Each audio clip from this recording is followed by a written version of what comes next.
that were gazetted by the Independent Electoral and Boundaries Commission on Monday, while accusing the electoral body of going behind its back to gazette the rules that would have seen spending by politicians during campaigns in the run-up to the next year's general elections regulated, were termed as unconstitutional by the National Assembly's Committee on Delegated Legislation that faulted the IEBC for publishing them without Parliament's nod. David Mudhoka begins our broadcast tonight.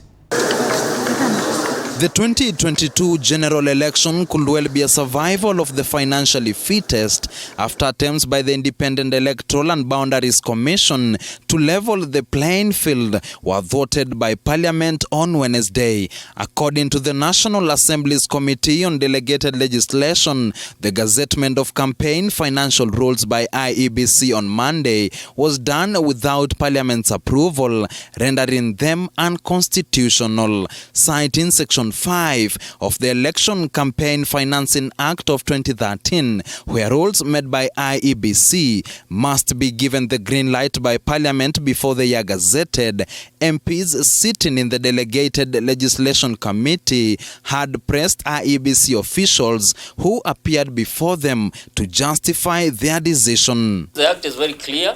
You are with your lawyers here. They are very clear that nothing can be published before it has come before Parliament for approval. But anyhow, you went ahead to spend public money to make gazettements without approval, so that for all who would care to know is that IBC has done its job. The people are not doing anything in Parliament. IBC does not want to admit any mistake on its part.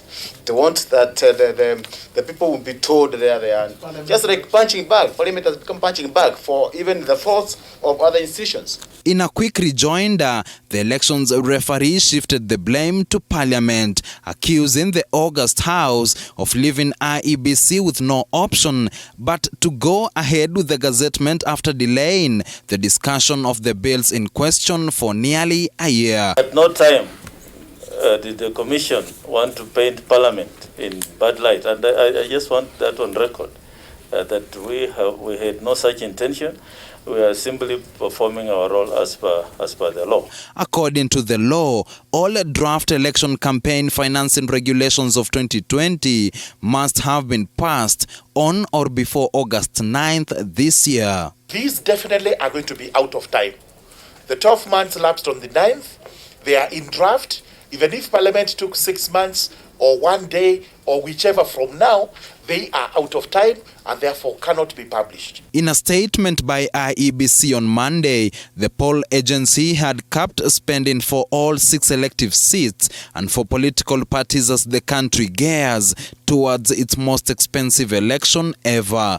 The financial ceiling for presidential campaign was set at 4.4 billion shillings, while spending by political parties was limited to 17.7 billion shillings. Spending limits for gubernatorial, senatorial and woman representative election campaigns were considered on a county-by-county basis, with Turkana being the county with the highest spending limit at 123 million shillings. All regulations now seem to have run into headwinds. This is wrong. We were never born with money. You make money when you are working, when you are doing business. But money should not be the determinant of the leadership of this country. David Mudhoka, TV 47, Nairobi.